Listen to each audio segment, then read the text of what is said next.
Eu sou Hildegard Schneider e líder de World Wide Wings. E aí vem o episódio 103 da minha série O Despertar da Noiva com o tema Ouve então a tarde e amanhã, o primeiro dia, um conceito bíblico.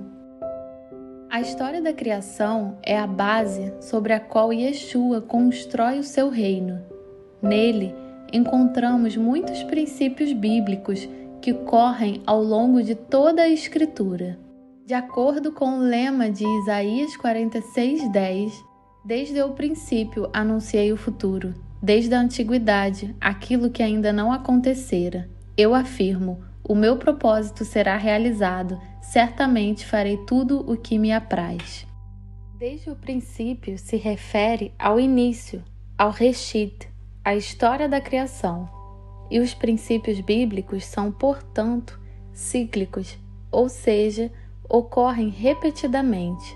3 exemplos de princípios bíblicos na história da criação. O primeiro exemplo que gostaria de dar aqui é o princípio do número 7.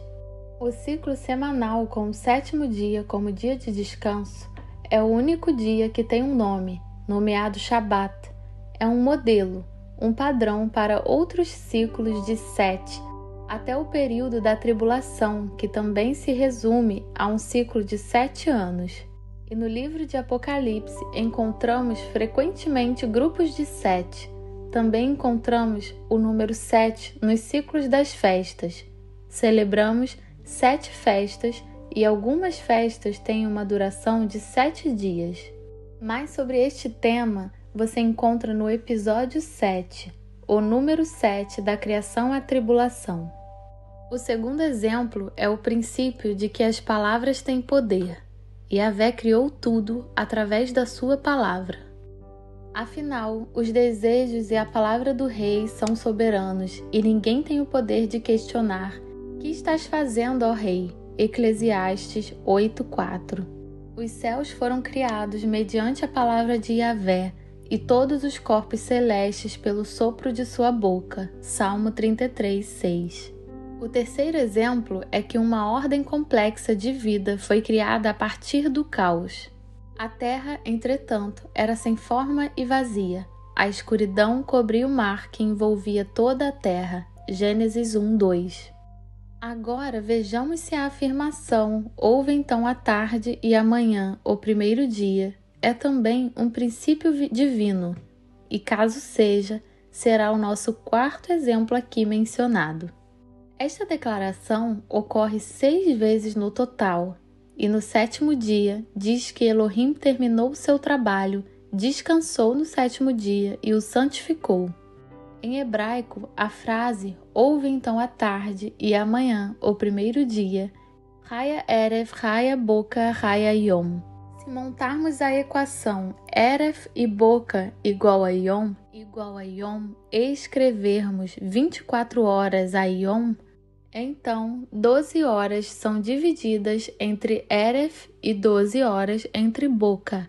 A ordem cronológica é Eref, entardecer, e Boca, manhã, e de ambos, seguindo esta ordem cronológica, Yom, um dia, é formado. Será que este princípio bíblico, com esta ordem cronológica, ocorre em outros lugares da Bíblia? Talvez até mesmo em eventos relevantes para a história da salvação? O êxodo do Egito, a libertação e redenção do povo de Israel, foi certamente um acontecimento significativo na história da salvação. Será que encontramos aqui este princípio divino de que Yahvé começa com a tarde ou noite e age de acordo com o princípio da criação, ouve tarde e amanhã?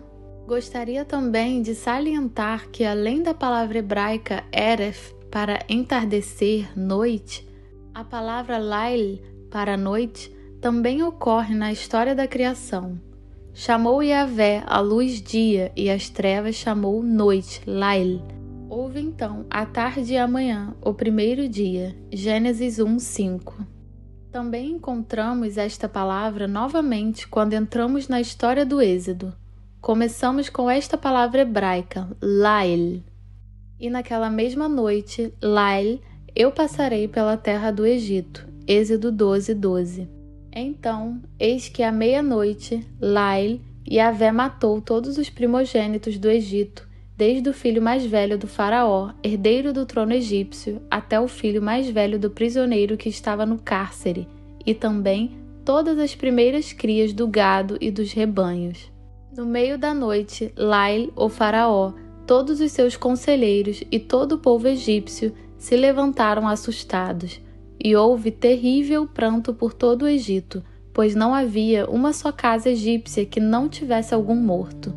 Ainda as trevas da noite, Lael, cobriam o Egito quando o faraó mandou chamar às pressas Moisés e Arão e determinou-lhes: levantai-vos e saí imediatamente do meio do meu povo e de minhas terras, vós e todos os filhos de Israel, ide, portanto, e servir a Yahvé como tendes insistido. Êxodo 12, 29 e 31. Yahvé começa aqui a separar a escuridão da luz na história do êxodo do Egito, como na história da criação. Ele começa com a noite, como parte do primeiro período de 12 horas, Eref Lael. A separação da luz e das trevas, ou seja, entre os egípcios e o povo de Israel, continua. Então o anjo de Yahvé, que ia diante do exército de Israel, retirou-se e passou para trás deles. Também a coluna de nuvem retirou-se diante deles e se pôs atrás, ficando entre o acampamento dos egípcios e o acampamento de Israel. A nuvem era tenebrosa do lado egípcio, mas também iluminava a noite, Lael, do lado israelense. E à noite, Lael passou sem que um pudesse aproximar-se do outro durante toda a escuridão da noite. Então Moisés estendeu a mão sobre o mar. E Yahvé, por meio de um forte vento oriental que soprou toda aquela noite, Lael, fez o mar se afastar. Este tornou-se em terra seca e as águas foram divididas. Os filhos de Israel entraram pelo meio do mar em seco e as águas formaram como um muro de água à direita e à esquerda. Êxodo 14, 19 e 22. Ou seja, a ação de Yahvé, a separação entre a luz e as trevas entre os israelitas e os egípcios, foi realizada à noite pelo anjo de Elohim, aqui muito especificamente no mar.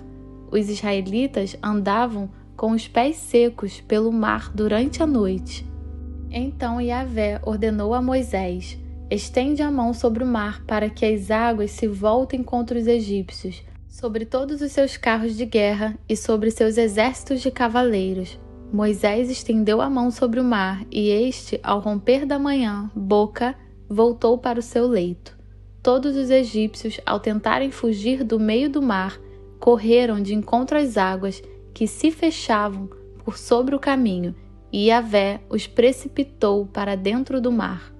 As águas voltaram-se e cobriram os carros e cavaleiros de todo o exército do faraó, que haviam perseguido os filhos de Israel mar adentro. Nenhum egípcio que entrou no mar conseguiu sobreviver. Os israelitas, entretanto, atravessaram o mar pisando sobre terra seca, tendo uma parede de água à direita e outra à esquerda. Naquele dia, Yom, Yahvé salvou os filhos de Israel das mãos inimigas dos egípcios, e os israelitas puderam contemplar os corpos dos egípcios mortos lançados à praia pelo mar. Êxodo 14, 26, 30.